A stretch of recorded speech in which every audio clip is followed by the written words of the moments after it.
Story 1. My parents had a loud argument about public spaces in a residential meeting with their landlord. He lived in and owned 5 apartments in that building. The landlord later made an excuse to terminate the contract and made a power play to make my parents repaint the apartment before leaving. My dad became very angry and my mom got clever, so she thought, the contract doesn't specify which color, and the entire apartment was painted pitch black, ceilings and all. I remember sitting there as a child, not really understanding what was going on, but I have to say it was really cool to be there with just one light on that final night as we were clearing out. I don't know much about the fallout, but that day they showed my brother and me how to properly give one final take that to a person. Edit. Hey, thanks for the gold and the other fantastic gifts. I told my mom about the gold. She didn't understand it, but said, as long as you're happy, I'm happy.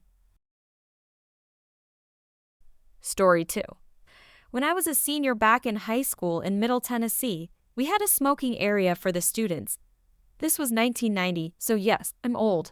My daughters actually just asked me to post this story here. Anyway, I was a good student and had a great reputation among the faculty at this school of about 20 students. During class, I was running an errand for a teacher when I walked by the smoking area.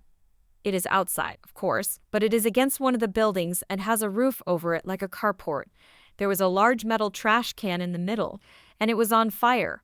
Not a rip-roaring fire, but it was on fire nonetheless. We had flames starting to work their way out of there and plenty of smoke. I decided I didn't need to pull a fire alarm, but clearly I needed to get a staff member to put this fire out. There was no one around, so I made a fast trot up to the main office. As I quickly entered, I saw the secretary talking to another student, so with a loud voice I said, Miss Knight, there's a..." And that's when the assistant principal rounded the corner behind Miss Knight, while reprimanding me about how we wait our turn in here and how I was being disrespectful and loud and I needed to stand there and wait until I was called forward. Okay, I replied. And then I just stood there while Miss Knight kept helping the other student as Mr. Stern assistant principal stood overwatch in the corner like a bouncer. Finally, after a few minutes, it was my turn. I calmly walked up to the counter and said, Miss Knight, the large trash can in the smoking area is on fire. The assistant principal yelled out, What?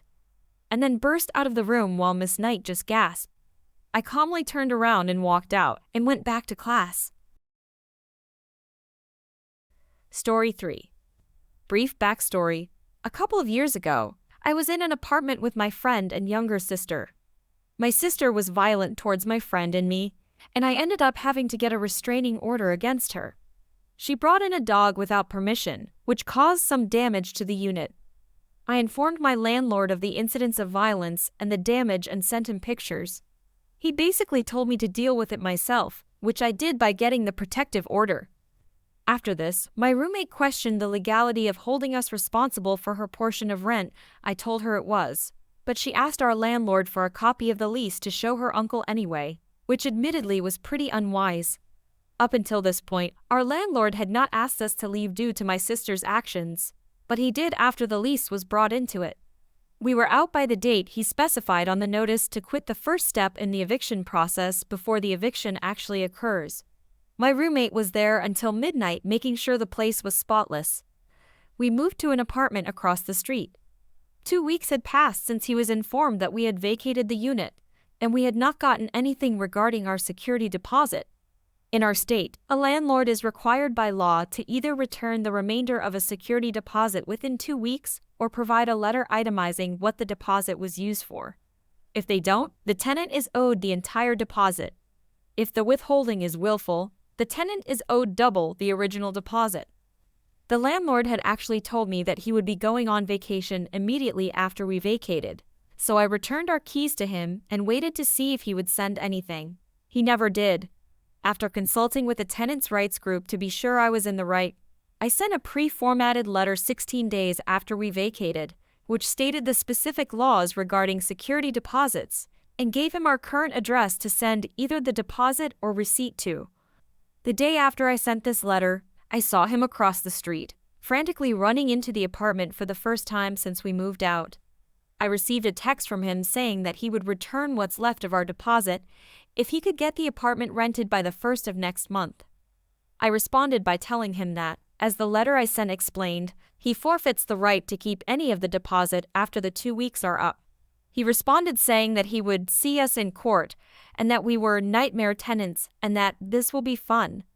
He said he would also be taking us to court for the cost to relist and rent the apartment, which he claimed exceeded the amount of our deposit. After about a month or two of hearing nothing back, we decided to say forget it and file a small claims suit against him, as he clearly wasn't going to follow through on his threats. As the person who had almost all communication with him, I was the plaintiff in the case. He brought a letter that was dated for the day he texted me, where he arbitrarily wrote in what he used the deposit on, and claimed he sent us the letter. That obviously didn't add up, which I thoroughly explained to the judge, as he had texted me that day saying that we would get some of the deposit returned, and that he had no proof that he actually sent that letter. He clearly just wrote it and printed it out for the court hearing. During the court hearing, he also said a lot of false and victim-blaming statements, such as implying that I participated in the violence that occurred, saying we caused damages that were definitely there when we moved in, and just attacking my character in general. The judge ruled that the withholding of the security deposit was willful and awarded us double the deposit. But of course, that wasn't the end of it. And a few days before his deadline to pay us the money, he sent me a text just letting me know that the decision has been appealed. I didn't answer and showed up to court again, and lo and behold, it's more mudslinging and arguing about things that we already established in the first hearing. The judge upheld the original decision, and he eventually mailed me the check for double the deposit. In the memo line on the check where you can write the reason for the payment, he wrote, "For gaining £20. But hey, I cashed that check and spent my half on a new gaming laptop, so I'd say I got the last laugh. I desperately wanted to text him and ask him if it was as fun as he thought it would be, but resisted the urge." Edit. Apparently, I didn't make this clear enough, but yes, violence occurred towards me as well. I could do without the victim blaming, and the dog that she brought in without permission chewed a tiny chunk off of the windowsill. In court, the falsified deposit receipt letter mostly consisted of cleaning fees and damages that were there when we moved in. Story 4. As you can imagine, a lot of companies are figuring out how to manage remote staff right now in response to COVID-19. I am a social media manager for a large university and am considered essential staff for some instances if there's a snow day. I can work from home but need to monitor social channels for questions, problems, etc.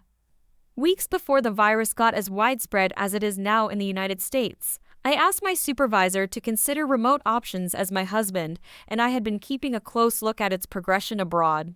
And he has an autoimmune disease, but I was literally laughed at and told it would never happen. Last week, our university announced that they'd be shifting to online learning for 3 weeks. I again asked if we'd be given remote options at this time as well to help flatten the curve, and given that my job can be done literally anywhere, it shouldn't be a problem. I again was told no. As essential staff, I'd absolutely have to come in, and more details would be given in a human resources email later that day. The human resources email comes in and affirms that all staff were expected to come in as normal, about 4,000 employees, and if you wanted to take time at home, you'd need to take personal, vacation, or sick time. Staff could call or email human resources and make individual cases to request remote work. But I'm in the state with the 4th highest cases of COVID-19 right now, and we all know college campuses are hotbeds for disease, so staff is livid. The next day, I emailed my supervisor again and told them that I called and emailed human resources saying that if I don't get approval for remote work, I'm going to follow email protocol and take sick leave for the foreseeable future. Luckily, I am in a union and can request up to 26 weeks of 100% paid sick leave for myself or caring for family, and I knew it would get approved. I said the ball was in their court, and they could either have me at home actually working or have me at home and be an essential staff member. Silence. In the meantime, I got a phone call back from Human Resources from a frantic employee who said they received literally thousands of emails and phone calls similar to the one I sent, and I could expect an update by the end of day. Turned out I was not the only one threatening their bosses with time off. At 5 p.m., we got an email that all staff and classes are remote until further notice. I know it's likely they would have eventually made this call anyway, but I'd like to think the thousands of employees threatening malicious compliance made it happen sooner. Story 5. I posted this on Am I the Wrong One, and a lot of people told me to post on here. This is pretty much copied from my post on Am I the Wrong One. I am a 16-year-old female. Yesterday, I emailed my teachers and I told them I'll be in the hospital getting an infusion for a chronic illness that I have and a blood transfusion, and I asked if they would mind if I had my camera off for the meetings. All of them said yes except for my history teacher. She said she needs to know I'm actually in the class. I tried to explain my situation and that I was uncomfortable with the class seeing me in the infusion clinic with my central line. I usually wear sweaters to cover it at home, but it feels weird when I wear a sweater over it during an infusion and all my monitors. She basically said tough luck and that I need to show up for class. So the class starts and I log on to the meeting, and you can very clearly see the central line in my chest, the IV pole with the unit of blood, the monitors that go on my chest. I forgot what they're called. My teacher looked visibly uncomfortable the entire time and emailed me after class saying I made her uncomfortable and what I did was completely unprofessional. I reminded her that she said I had to have my camera on the whole time. Holy cow, this blew up. I wanted to clarify a few things for you all. The reason I still went to class was because I'd already missed a lot of school this year and was starting to fall behind, so I didn't want to miss more school unless it was absolutely necessary. Also, I know there weren't too many comments on it, but I wasn't wearing anything too revealing or anything. It was a low-cut shirt that I'd worn to school plenty of times, so I assumed it would be fine for video conferencing. And my parents aren't on my side for this. They think all children need to respect their elders, and the adult in the situation is always right. So if I do go forward with reporting her, I'm on my own. Story 6. This occurred approximately 25 years ago. Background: I worked in media. Occasionally, many of us who worked together would attend events in the city. They weren't work events, but we usually socialized together. Cast: Sparky, General Sales Manager. Skipper, Local Sales Manager. Joan, Friend 1. Sue, Friend 2. And there's me. After work, several of us attended an event downtown. There was quite a bit of alcohol, and everyone was having a good time. I happened to overhear Skipper, who was quite intoxicated, tell Joan, who was bisexual and had a girlfriend, that they should let him join them for a three-way encounter. She laughed him off and continued with her evening. The following day, I asked her about it, and she told me he had asked her that several times, but she hadn't done anything about it since he was her boss. I mentioned this to Sue, and she said Skipper had told her that she would be really attractive in bed if she would lose weight. She also didn't do anything about it since he was also her boss. Skipper is not my boss. Sparky is, but Sparky is also Skipper's boss. Sparky and Skipper are friends. I mentioned to Sparky what happened. He tells me it wasn't a work event. Skipper didn't mean anything by it.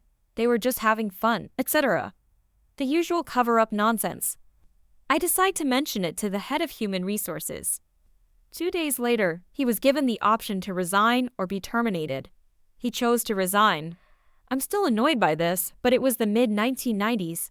I mentioned to Sparky that he should have been immediately fired, but he told me that they wanted him to be able to find another job, especially since he's married and has young children. I'm told specifically by Sparky that if anyone calls and asks about him, our company policy is just to verify that they had worked there and direct them to human resources. Now for the interesting part.